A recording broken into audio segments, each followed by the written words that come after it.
What's up, guys? Luckside here on the ClearCryptos YouTube channel. If you haven't already, make sure you drop a subscribe. That way you'll know when all of our content is going live. So there's something a lot of people don't think about when they first get into crypto, and it's very important because you don't want it to sneak up on you. The big question is your tax or is your crypto taxable? As a matter of fact, it is.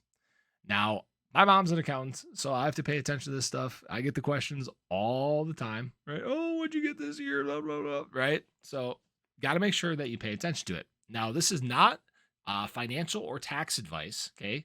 We're not certified accountants. We're not, investment professionals. We're not telling you what to do with your money. But again, you do not want this to sneak up on you. You don't want to end up with a large tax bill at the end of the year if you made a bunch of money in crypto. So the IRS does consider cryptocurrency holdings to be property for tax purposes, which means that any virtual currency is taxed the same way as any other asset you own, like stocks or gold. So there's two different types of tax ways they can be taxed, right, here in the U.S. So, and keep in mind, this may vary from state to state, county to county, country to country. So again, check your local code. But for example, where I'm located at, anything that is held for less than a full year is considered short-term capital gains. It's taxed at your normal wage rate, like whatever tax bracket you fall in, right? And anything held longer than 1 year is considered long-term capital gains. So you get a discounted rate, which is kind of cool, right?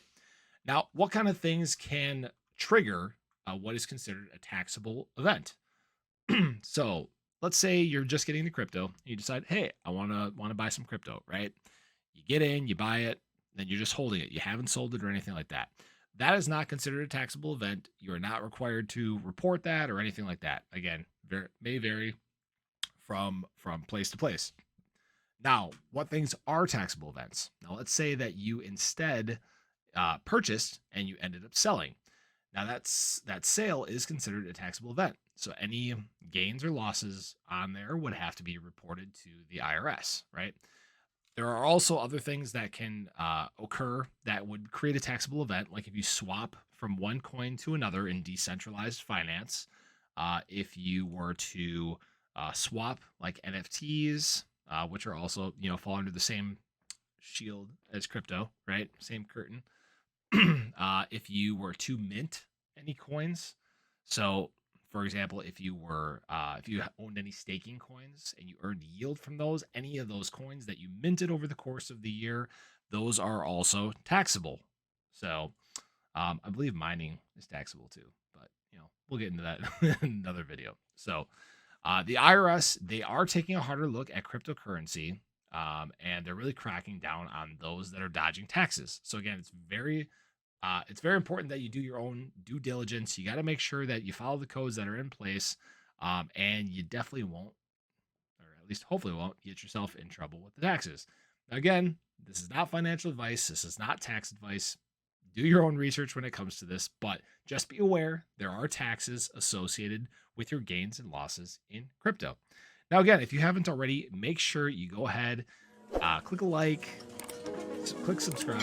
That way you'll know when tons of content is coming your way. Again, we got videos, we got shorts, we got streams. There's plenty of stuff. It'll keep you entertained and informed for the time to come. And then that way you can keep luck on your side, just like me.